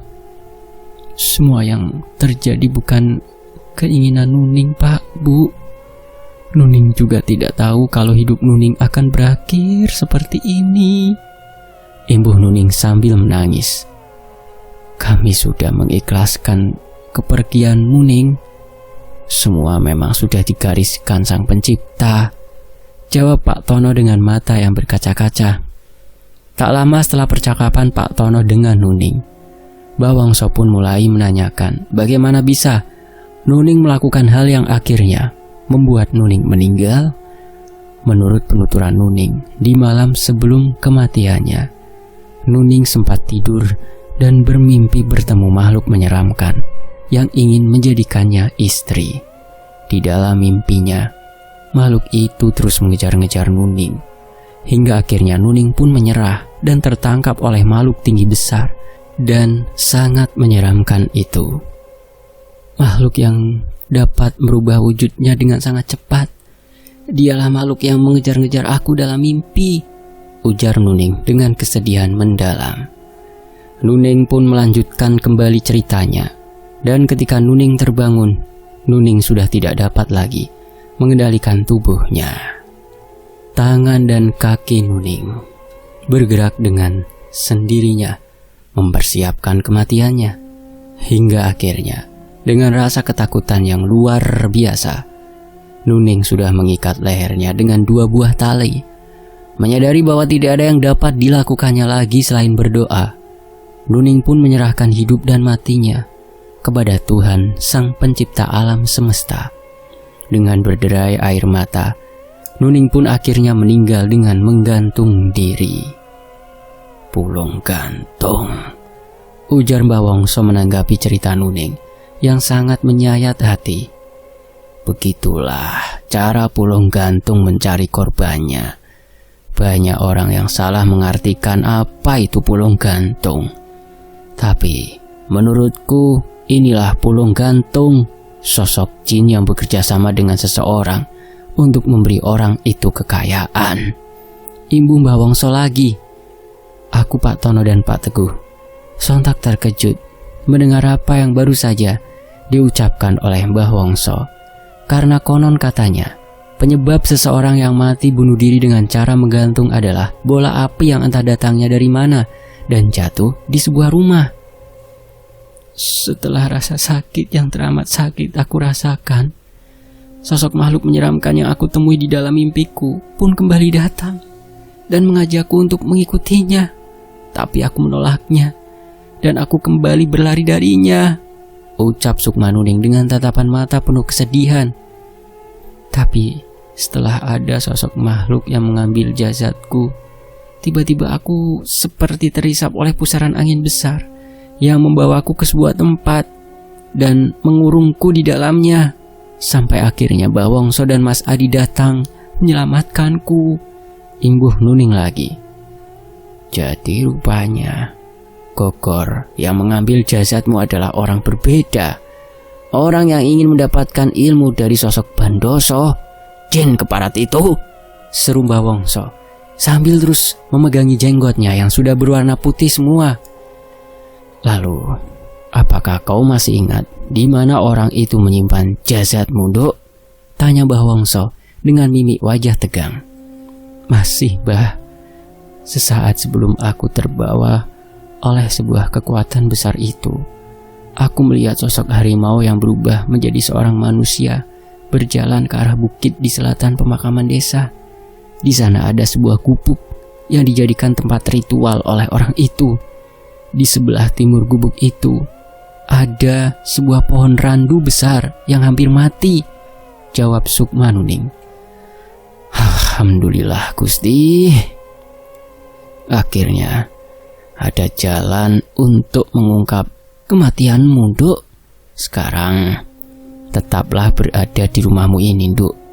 Aku akan memagarinya supaya tidak ada makhluk yang mengganggu sukmamu. Kami akan berusaha untuk menyempurnakan kembali sukmamu agar kau bisa kembali kepada Gusti Kang Maha Suci, balas Mbah Wongso. Matur nuwun, Mbah. Terima kasih sudah membantu saya, ucap Nuning yang membuatku tidak dapat lagi menahan air mata. Aku pun menangis mendengarkan apa yang diceritakan oleh Nuning. Setelah sebelumnya aku juga melihat sendiri bagaimana Nuning dibelenggu di tempat Puto Bandoso. Sungguh tragis nasib gadis yang sangat periang dan juga baik hati ini. Dia telah menjadi tumbal dari orang serakah yang ingin mendapatkan kekayaan secara instan, tapi malah berakhir dalam belenggu jin yang sedang membantu seseorang menyempurnakan ilmu hitam miliknya. Berawal dari pikiran kosong akibat sebuah masalah, hingga akhirnya dia kehilangan nyawa dengan cara mengenaskan, dan keluarganya pun harus menanggung malu. Setelah Sukma Nuning menghilang dari pandangan kami, Mbah Wongso lalu memberikan kesimpulan tentang apa yang sudah dialami almarhumah Nuning. Sungguh naas nasibmu, Yonduk, ujar Mbah Wongso sambil menghela nafas panjang. Pulung Gantung adalah makhluk pencari tumbal pesugihan. Makhluk gaib yang satu ini dapat dengan mudah menguasai tubuh seseorang yang pikirannya kosong, bingung, resah, dan penuh kekhawatiran. Menurutku, kematian Nuning memang disebabkan oleh Pulung Gantung karena sebelum kematiannya, dia bermimpi bertemu dengan sosok makhluk menyeramkan yang membuatnya kehilangan kendali atas tubuhnya. Gerak tangan dan kakinya sudah diambil alih oleh makhluk yang memang sudah mengincarnya itu. Tapi di sisi lain, ada seseorang yang juga sedang menjalankan ritual ilmu hitam dan sudah lama menunggu seseorang yang meninggal di hari Selasa Kliwon atau hari Anggoro Kasih. Dan ketika kita yang masih hidup lengah, orang itu mencuri jasad Nuning dari kuburannya dengan ilmu malih raga yang dimilikinya. Imbuh Mbah Wongso yang membuat aku, Pak Tono, dan Pak Teguh memahami tentang apa yang sebenarnya terjadi. Malih rogo jadi gogor, Mbah? Tanya Pak Teguh yang masih penasaran dengan apa yang sudah dijelaskan Mbah Wongso tadi. Iya, gogor blonteng. Orang yang mengambil jasad Nuning hampir saja memiliki kesaktian yang luar biasa. Tapi sepertinya orang itu akan mendapat masalah besar karena Sukma Nining telah diselamatkan oleh Nak Jatmiko ini. Jawab Mbah Wongso yang menatapku dengan wajah teduhnya. Walau Mbah Wongso adalah penganut paham kejawen, tapi di desa kami beliau adalah sosok sesepuh yang sangat disegani karena tegas dan bijaksana. Mbah Wongso tidak segan membantu warga desa, baik diminta secara langsung maupun tidak diminta. Mbah Wongso juga selalu berpesan kepada kami para pemuda desa untuk selalu menjaga nama baik orang tua kami dengan istilah mikul dur mendem jero, menjaga nama baik desa tempat tinggal kami dan melestarikan ragam budaya yang menjadi warisan leluhur dari kami. Mbah Wongso juga memiliki murid yang belajar ilmu kanuragan kepadanya. Tapi kini Mbah Wongso tidak mengharuskan murid-muridnya untuk mengikuti paham yang dianutnya. Justru sebaliknya, Mbah Wongso selalu mengingatkan dan mengajak pemuda-pemuda di desa kami untuk lebih meningkatkan amal ibadah kami kepada Tuhan Sang Pencipta, serta menjauhkan diri dari hal-hal yang merugikan diri sendiri dan orang lain tentunya. Lalu apa yang harus kita lakukan, Mbah? Tanyaku yang ingin segera mengetahui siapakah orang yang masih mencari pesugihan dengan bantuan jin, serta orang yang juga mencari kesaktian dengan bantuan jin. Jika tubuhmu masih kuat, ikutlah bersama Naryo dan Danang untuk mengambil jasad Nuning. Biar aku yang meminta Naryo dan Danang untuk pergi ke tempat yang tadi sudah disebutkan oleh Nuning. Jawab Mbah Wongso. Masih, Mbah. Insya Allah saya bisa pergi ke tempat itu, jawabku dengan semangat. Nggih, Mbah, biar saya ikut juga ke sana, imbuh Pak Teguh. Baiklah, jangan ceritakan hal ini kepada siapapun sebelum jasad Nuning ditemukan. Sekarang pergilah keluar rumah ini. Naryo dan Danang sudah menunggu kalian. Ucap Mbah Wongso yang membuat aku dan Pak Teguh heran. Bagaimana mungkin Naryo dan Danang bisa tahu secepat itu? Padahal Mbah Wongso masih duduk bersama kami di dalam kamar milik Nuning. Apa kalian mau sarapan dulu? Seletuk Mbah Wongso yang langsung membuat Pak Teguh berdiri dan mengajakku keluar dari dalam kamar Nuning. Boten, Mbah. Kita masih kenyang makan asap kemenyan sampean tadi, balas Pak Teguh yang membuat Mbah Wongso tertawa. Sekitar pukul 1:30 pagi, aku, Pak Teguh, Naryo, dan Danang mulai pergi menuju sebuah tempat yang dimaksud oleh Nuning. Jarak dari rumah Pak Tono menuju bukit yang berbatasan dengan perbukitan di pinggir pantai itu sekitar 5 km. Dan kami harus menempuhnya dengan berjalan kaki, karena untuk bisa sampai ke tempat itu kami harus melewati jalan setapak, menyusuri perbukitan dan ladang, serta pemakaman desa. Setelah 1 jam berjalan, akhirnya kami pun mulai melihat pohon randu yang dimaksud oleh Nuning. Dengan sikap waspada, kini kami berjalan lebih berhati-hati lagi. "Lek, sampean pindah ke depan yo," bisik Naryo yang menghentikan langkahnya. "Walah, murid Wiro Sableng kok keweden penaku to yo." Naryo, balas Pak Teguh yang membuat perutku sakit karena menahan tawa. "Asem, bukannya sampean juga merguru karo Mbah Wongso to, Lek?" ujar Naryo yang mulai berjalan kembali. "Iyo, tapi aku wes lulus yo. Nah, awakmu kan masih belajar, jadi kamu harus nurut apa kata kakak seperguruanmu ini," jawab Pak Teguh yang lagi-lagi membuatku ingin tertawa. "Oh, sampean tak laporkan ke Mbah Wongso loh. Mosok gurune dhewe disebut Wiro Sableng," balas Naryo yang terus menatap ke arah depan. "Nanti tak ceritakan sejarah gurumu itu, biar kamu tahu kenapa dia bisa disebut Wiro Sableng," jawab Pak Teguh yang memang sepertinya sudah sangat akrab dengan Mbah Wongso. Terdengar suara Danang dari arah paling belakang yang membuat kami semua terdiam. "Gogor nang," ujar Pak Teguh yang membuat Danang terkejut dan beberapa kali mengumpat. Asem, Bapak Dewi Gendeng," balas Danang yang membuat Pak Teguh tertawa senang. Tidak terasa, gubuk yang berada di bawah sebuah pohon randu besar pun mulai terlihat. Dengan perlahan, kami lalu mendekati gubuk yang tertutup rapat dengan dinding dari anyaman bambu atau gedek itu. Kami ingin memastikan dulu apakah di dalam gubuk itu ada yang menungguinya atau tidak sebelum kami masuk ke dalamnya. Setelah dapat memastikan bahwa gubuk yang ada di depan kami ini tidak berpenghuni, kami pun mulai mencari pintu masuk ke dalam gubuk yang berukuran 3 kali 5 meter ini. Kami pun dibuat bingung setelah beberapa kali mengitari gubuk. Kami tidak juga dapat menemukan pintu masuk. Menyadari akan adanya kejanggalan, Pak Teguh memintaku mencari cara agar dapat menembus pagar gaib yang memang terpasang di sekeliling gubuk ini. Selain gubuk ini dipasang pagar gaib, terdapat juga benda-benda tajam yang dipasang di tanah sekitar gubuk. Beruntungnya, waktu itu, kami tidak menginjak paku-paku berkarat yang terpasang rapi sebagai perangkap di beberapa tempat. Aku meminta Pak Teguh, Naryo, dan Danang untuk mundur dan sedikit menjauh dari gubuk sebelum aku membacakan doa-doa pembuka simpul mayat yang terpasang menjadi dinding gaib di tempat ini. Pak Teguh, Naryo, dan Danang bersiap siaga memperhatikan ke sekitar gubuk, mengawasi pergerakan sosok gaib yang mungkin akan menyerang kami.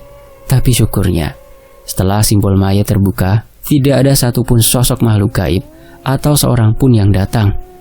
Kini, pintu gubuk pun sudah terlihat. Pak Teguh dengan hati-hati mulai membuka pintu yang memang tidak terkunci. Setelah pintu terbuka, perlahan Pak Teguh menyenteri ke dalam gubuk. Dan ketika kondisi benar-benar aman, kami berempat pun bergantian masuk ke dalam gubuk yang memancarkan aura mistis, sangat hitam dan menakutkan. Di saat seperti ini, aku terus berzikir dalam hati untuk menetralisir energi jahat yang perlahan mulai datang menyerang kami. Aneh, ini memang tidak terlihat oleh mata kita, atau memang tidak ada di sini, Di? Tanya Pak Teguh yang merasa heran karena tidak melihat adanya jasad Nuning di dalam gubuk ini. Seperti mendapat sebuah bisikan, aku pun meminta Pak Teguh, Danang, dan Naryo untuk segera keluar dari dalam gubuk ini.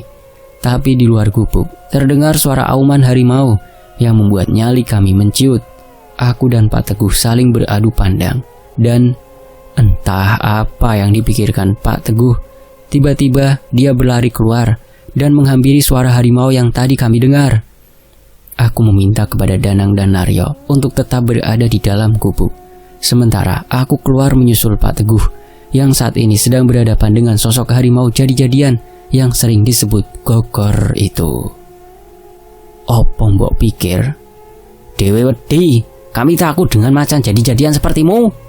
ujar Pak Teguh yang terlihat sangat tenang, berhadapan dengan harimau yang besarnya hampir sebesar sapi dewasa itu. "Maju, tak pateni sisan kowe," imbuh Pak Teguh yang tiba-tiba mengeluarkan keris dari balik punggungnya. "Jalmo moro, jalmo pati," ujar Pak Teguh yang sudah menghunus keris pusakanya. Entah merasa takut atau kasihan, harimau jadi-jadian itu membalikkan tubuhnya dan dengan cepat melompat ke arah semak-semak lalu menghilang. "Wah, sampean hebat ya, Lek," ujar Naryo dan Danang yang ternyata dari tadi mengintip di depan pintu gubuk. Aku tiba-tiba mendengar kembali ada yang berbisik meminta agar Naryo dan Danang segera keluar dari dalam gubuk. Aku pun berteriak memanggil keduanya agar dengan cepat berlari keluar gubuk. Dan setelah kami semua berada di luar gubuk, tiba-tiba muncul api besar dari dalam gubuk yang dengan cepat membakar seluruh bangunan kecil itu. Aku yang tidak percaya begitu saja dengan apa yang aku alami saat ini, segera membacakan ayat-ayat suci dengan suara lantang. Semakin aku mengencangkan suara bacaanku, api di hadapan kami pun semakin membesar dan rasanya semakin panas berada di sekitar gubuk yang sudah terbakar itu. Setelah selesai membacakan ayat-ayat suci, aku pun mengucapkan kalimat takbir dengan mengharap datangnya pertolongan dari Allah Subhanahu wa Ta'ala. Setelah beberapa kali aku mengucapkan takbir, tiba-tiba api yang membakar gubuk pun menghilang dengan sekejap mata. Hilang. Api yang menyala besar berkobar-kobar dan terasa sangat panas tadi benar-benar hilang dari pandangan kami. Sempat dibuat takjub dengan apa yang baru saja kami alami. Tiba-tiba gubuk yang sudah ditelan api besar tadi kembali muncul di hadapan kami. Aneh pin ajaib ya, Lek, ujar Naryo yang sepertinya tidak tahan lagi ingin mengungkapkan perasaannya. Benar-benar betul, balas Pak Teguh sambil menggelengkan kepalanya. Aku yang saat ini merasa yakin bahwa kondisi benar-benar sudah aman, lalu kembali melangkah memasuki gubuk, diikuti Pak Teguh, Danang, dan Naryo. Sampai di dalam gubuk, kami kembali dikejutkan dengan munculnya dipan kecil yang di atasnya terdapat sesuatu yang ditutupi kain jarik. "Ayo, jangan pada melongo, ini yang kita cari dari tadi," celetuk Pak Teguh yang sepertinya sudah mengetahui bahwa itu adalah jasad Nuning. "Cara membawanya gimana, Lek?" tanya Danang yang juga mewakili pertanyaanku dan Naryo. "Digendong kemana-mana," jawab Pak Teguh yang malah membuatku tertawa. "Hush, santri kok cengengesan," serga Pak Teguh yang menepuk pundakku. "Yang serius toh, Lek," ujar Naryo yang merasa jengkel dengan Pak Teguh. Iyo, jawab Pak Teguh singkat. "Sekarang kita cari kayu untuk bikin tandu. Kalau ada bambu, itu lebih bagus lagi," ibu Pak Teguh dengan serius. Setelah menemukan kayu yang cukup untuk membuat tandu, kami pun mulai mengikat kayu-kayu tersebut dengan kuat. Ketika tandu sudah siap, kami pun bergantian menjalankan sholat subuh sebelum membawa jasad Nuning pulang.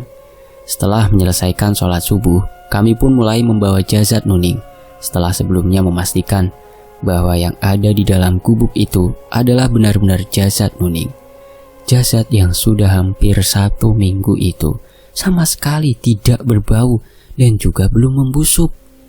Wajah Nuning hanya terlihat seperti orang yang sedang tertidur. Masya Allah, sungguh semua kejadian yang aku alami malam ini benar-benar tidak masuk akal dan di luar nalar. Ketika matahari mulai terbit, kami pun sudah memasuki desa, dan tidak lama kemudian kami sampai di rumah Nuning yang langsung disambut dengan tangis haru dari kedua orang tua dan juga keluarga Nuning. Aku, Pak Teguh, Danang, dan juga Naryo memilih beristirahat di samping rumah Pak Tono yang tidak jauh juga dari rumah Bule Sri. Ketika kami sedang menikmati kopi dan goreng pisang, Mbah Wongso datang menghampiri kami dan memberikan kabar yang sangat mengejutkan kami. Bekas luka di bagian leher Nuning menghilang. Apakah ada hal aneh yang kalian alami semalam? Tanya Mbah Wongso yang kini ikut duduk di samping Pak Teguh sambil mengepulkan asap rokok kretek Ji Samsu kesukaannya. Iyo, macem-macem Mbah. Kalau diceritakan semua bisa selesai 3 hari, jawab Pak Teguh dengan santainya dan membuat kami semua tertawa. Yo, dasar murid asu, celetuk Mbah Wongso yang tidak kalah mengocok perut kami. Ngapunten Mbah, jawab Pak Teguh sambil tertawa kecil. Gubuk yang menjadi tempat jasadnya Nuning dipagari dengan ilmu simbol mayat Mbah. Selain itu, sebelum kami menemukan jasad Nuning, ada Gogor yang mendatangi kami Mbah. Tapi aku mengusirnya dengan keris yang jenengan berikan dulu.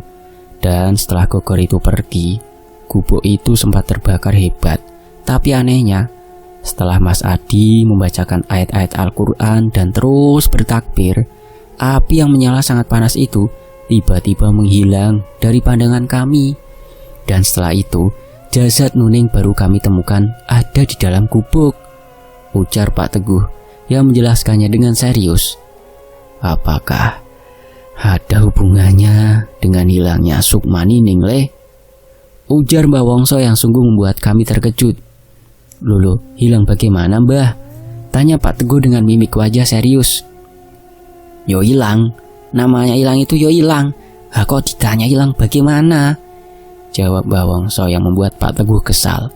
Dan aku pun ikut merasa jengkel, karena aku harus bertaruh nyawa demi menyelamatkan Nuning.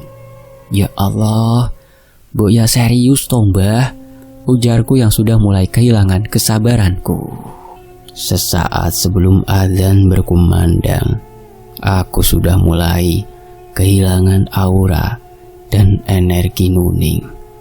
Aku sendiri tidak tahu kemana perginya Sukma gadis itu, karena tidak ada jejak yang ditinggalkan oleh Nuning, jawab Mbah Wongso dengan tatapan yang penuh dengan penyesalan.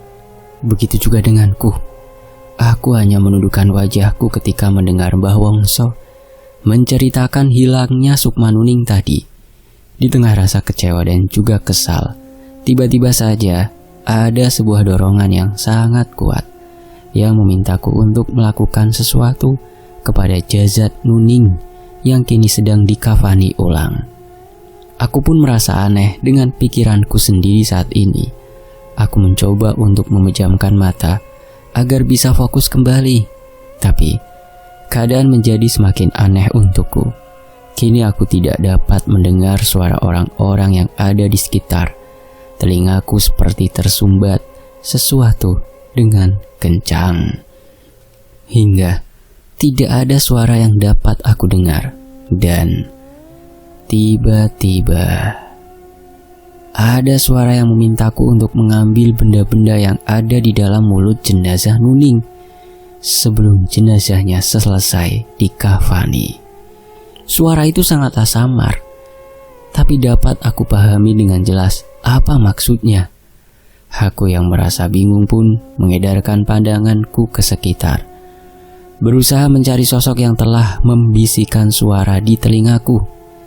Setelah suara itu menghilang, aku segera mengajak Mbah Wongso dan Pak Teguh untuk melihat jenazah Nuning sambil menjelaskan apa yang baru saja aku alami tadi. Aku juga menjelaskan kepada Pak Tono dan keluarganya tentang hal aneh yang menimpaku tadi dengan seksama dan dapat meyakinkan mereka.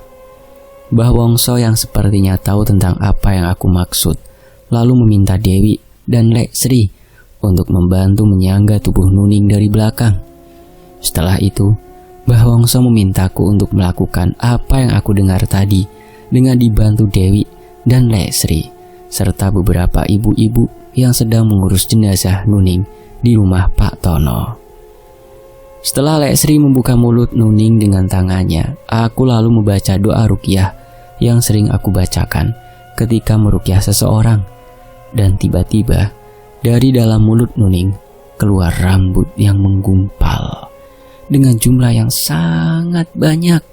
Astagfirullah. Orang-orang yang ikut menyaksikan kejadian aneh ini pun terkejut dan sebagian merasa ketakutan.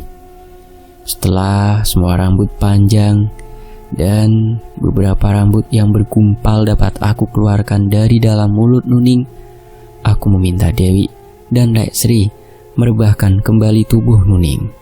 Hal yang menurutku paling aneh dan membuat hampir semua orang pergi meninggalkan jasad Nuning pun terjadi. Entah bagaimana aku harus mengungkapkan ini semua, karena kejadian ini sungguh di luar akal sehat manusia. Tubuh Nuning perlahan bergerak, dan tiba-tiba Nuning terbatuk lalu bangkit dan kini duduk terdiam. Para tetangga dan saudara-saudara dan dari keluarga Pak Tono pun sebagian lari beramburan keluar rumah karena takut akan hantu Nuning yang sudah beberapa hari ini meneror warga. Lek Sri dan Dewi yang awalnya merasa takut, kini perlahan mendekati Nuning dan langsung memeluk erat Nuning dengan tangis yang menggema. "Alhamdulillah ya Allah Gusti, kamu masih hidup Ning," ujar Lek Sri dengan tangis harunya. Hal sama pun dilakukan Dewi yang segera memeluk Nuning dan menumpahkan tangis bahagianya. Tubuh Nuning mulai gemetar seperti orang yang sedang kedinginan. Mbah Wongso pun segera meminta baju tebal untuk dipakaikan ke tubuh Nuning. Dan setelah itu, Mbah Wongso kembali meminta air hangat untuk diberikan kepada Nuning. Perlahan-lahan, orang yang tadi berhamburan keluar rumah pun kembali masuk untuk melihat kondisi Nuning yang kini hidup kembali. Aku, Mbah Wongso, dan Pak Teguh pun dapat memastikan bahwa kini Nuning memang hidup kembali karena tubuhnya kini perlahan kembali menghangat dan wajah pucatnya perlahan kembali normal dengan suara detak jantung yang juga terdengar normal. Semua mungkin saja terjadi bila Allah menghendakinya, bisikku dalam hati. Mbah Wongso yang melihatku kebingungan pun perlahan mengajakku untuk keluar rumah dan menjelaskan apa yang telah terjadi kepada Nuning. Sebelum aku dapat menjelaskan apa yang sebenarnya terjadi kepada Nuning, aku akan menanyakan beberapa hal kepadamu, Jatmiko, ujar Mbah Wongso yang kini duduk bersamaku di depan rumah Lek Sri. Apa yang tadi kau rasakan dan kau dengar, Le? Apakah itu sebuah bisikan di telingamu atau sebuah dorongan di hatimu? Tanya Mbah Wongso yang menatapku dengan wajahnya yang terlihat sangat bijaksana. Awalnya aku merasa adanya dorongan yang sangat kuat dari hatiku, Mbah, untuk segera menghampiri jenazah Nuning. Setelah itu, pendengaranku agak terganggu dengan suara mendengung dan tiba-tiba aku kehilangan pendengaranku, Mbah. Kedua telingaku rasanya seperti tersumbat sesuatu, Mbah. Ujarku menjelaskan apa yang aku alami sebelum aku mengajak Mbah Wongso dan Pak Teguh untuk menghampiri jenazah Nuning tadi. Setelah kau kembali ke tempatmu belajar ilmu agama nanti, ceritakan apa yang kau alami ini kepada kiaimu. Minta tolonglah kepada beliau untuk menghilangkan apa yang tadi sempat kau rasakan, karena itu adalah jin yang ada di dalam dirimu saat ini. Aku tidak tahu apakah itu baik untukmu atau justru menjadi mudorot, menjadikanmu berpaling dari Gusti Kang Maha Kuwasa. Jadi sebaiknya bicarakan hal ini kepada kiai atau mursyid yang membimbing mendalami ilmu kebatinan. Ujar Mbah Wongso menjelaskan apa yang tadi aku alami. Nggih, Mbah, matur nuwun, jawabku sambil mencium tangan beliau. Aku sangat kagum kepada Mbah Wongso. Karena nasihat beliau, aku menyadari bahwa belum tentu hal-hal gaib yang aku alami tadi akan membawaku menjadi lebih baik. Dan aku harus segera kembali ke pesantren di mana aku menimba ilmu-ilmu agama. Setelah itu Mbah Wongso mengajakku untuk kembali ke dalam rumah Pak Tono, yang kini terlihat lebih tenang. Nuning terlihat sudah bisa berkomunikasi dengan baik, layaknya orang yang baru saja terbangun dari tidurnya. Hal yang diingat Nuning hanya ketika tubuhnya menyiapkan sebuah tali untuk menggantung tubuhnya sampai akhirnya dia kehilangan kesadarannya. Nuning juga merasa itu semua hanyalah mimpi. Tidak ada lagi hal yang diingatnya lagi. Kini, kebahagiaan kembali menyelimuti keluarga Pak Tono yang bisa kembali berkumpul dengan anak kesayangannya. Sahabat-sahabat Nuning pun ikut merasakan kebahagiaan yang tak terhingga setelah merasakan kesedihan karena kejadian tragis yang menimpa Nuning. Menurut Mbah Wongso, Nuning adalah anak ontang-anting, anak sematawayang yang dalam tradisi Jawa harus diruat untuk menghindari berbagai macam kesialan. Yang menurut kepercayaan masyarakat Jawa, ruatan anak tunggal harus dilakukan sebelum anak menginjak remaja. Hal itu dilakukan semata-mata untuk menghilangkan sengkala atau malapetaka yang mulai mengincarnya. Karena Nuning sudah melewati usia remaja dan dia adalah seorang perempuan yang lahir pada hari Selasa Kliwon atau hari Anggoro Kasih, maka banyak makhluk-makhluk gaib yang menyukainya. Dan karena Nuning belum diruat, maka Nuning masih berbau harum di kalangan makhluk-makhluk gaib. Hal itu dimanfaatkan oleh orang yang tahu bahwa Nuning adalah anak ontang-anting yang lahir pada hari Anggoro Kasih, yaitu hari Selasa Kliwon. Orang yang tidak bertanggung jawab itu tega menumbalkan Nuning untuk memperkaya diri dan keluarganya. Mereka melakukan itu dengan cara mengirim langsung jin-jin perewangan mereka untuk mengambil langsung sukma Nuning. Mungkin hal itu ada kaitannya juga dengan misteri Pulung Gantung, tapi Mbah Wongso tidak menjabarkannya lebih luas lagi. Mbah Wongso hanya fokus membahas apa yang telah menimpa Nuning. Beruntungnya, setelah sukma Nuning keluar dari dalam tubuhnya dengan cara menggantung, sosok jin yang membuat Nuning melakukan bunuh diri itu tidak dapat langsung menangkap sukma Nuning, karena mungkin masih ada sosok gaib yang melindungi sukma Nuning. Tapi, entah sebuah keberuntungan atau sebuah kesialan yang datang lagi kepada Nuning. Ketika ada orang yang ingin menyempurnakan ilmu hitamnya, dan sudah lama menunggu kematian seseorang di hari Selasa Kliwon, orang tersebut dengan ilmu kanuragan yang dimilikinya lalu mencuri jasad Nuning yang sebenarnya belum mati sempurna. Jasad Nuning dibawa ke sebuah tempat untuk dijadikan media ritual. Karena jasad Nuning sudah dikuasai seseorang itulah, maka dengan sendirinya sukma Nuning tertangkap oleh jin yang bersekutu dengan orang yang sedang menyempurnakan ilmu hitamnya. Mbah Wongso yang sudah hafal dengan kasus kemunculan gogor atau macan jadi-jadian yang mencuri jasad Nuning, akhirnya mencari tahu apa kaitannya dengan kematian Nuning yang sepertinya disebabkan oleh pulung gantung. Karena sangatlah jarang orang yang mati bunuh diri karena pulung gantung, lalu jasadnya diambil gogor atau macan jadi-jadian. Dan hal yang membuat Mbah Wongso menjadi yakin akan adanya kejanggalan tentang kematian Nuning adalah munculnya hantu yang meneror warga desa. Hantu itu adalah jin pencari tumbal untuk menggantikan sukma Nuning yang sudah berada di tempat lain. Beruntungnya tidak ada lagi korban dari jin jahat itu.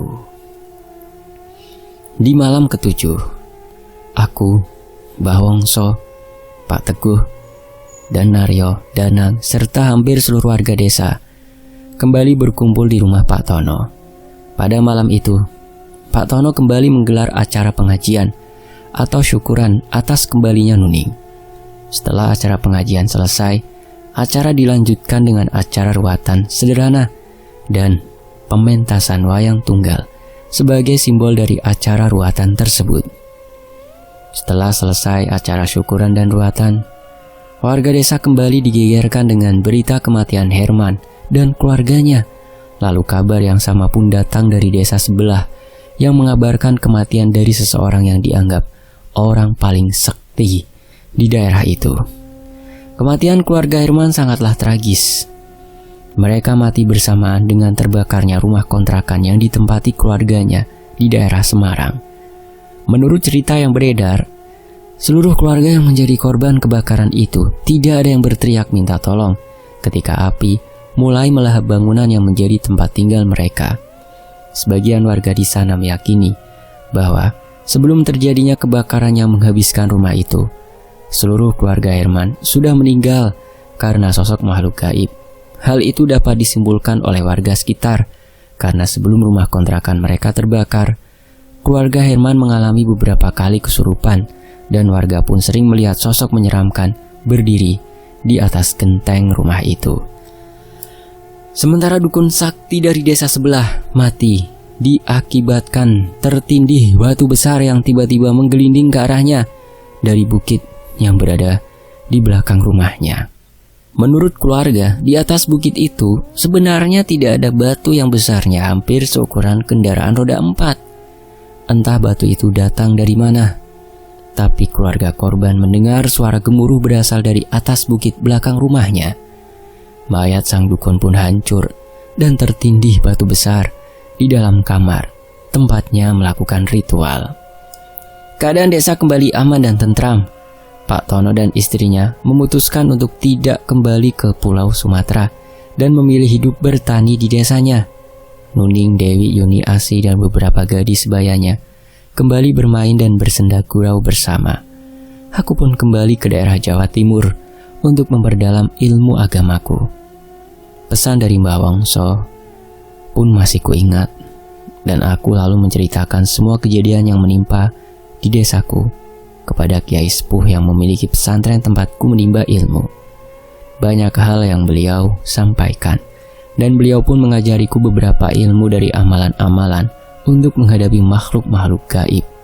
Mbah Yai juga memintaku untuk belajar ilmu Rogoh Sukmo dari Mbah Wongso, karena Mbah Yai tahu bahwa Mbah Wongso adalah seorang kiai juga dan pemeluk agama Islam. Tapi beliau menyembunyikan dari warga desa yang sudah menganggap Mbah Wongso penganut ajaran ilmu kejawen. Sesuatu bisa saja terlihat buruk di mata kita, tapi ternyata sangat mulia di mata Sang Pencipta. Itulah hakikatnya ilmu, dan itulah ilmu hakikat. Bersambung. Demikianlah sebuah kisah yang sangat menginspirasi sekali untuk kita renungkan dan mengambil hikmahnya. Sebuah kisah dari Bang Untung Prastio, Selasa Kliwon. Alhamdulillah Fakta Sejarah sudah menyelesaikannya. Nantikan kisah-kisah lainnya hanya di Fakta Sejarah. Mohon maaf kalau ada salah kata, saya pamit undur diri. Terima kasih teman-teman sekali lagi. Wassalamualaikum warahmatullahi wabarakatuh. Sampai jumpa di kisah lainnya. Tetap di Fakta Sejarah. Alhamdulillah.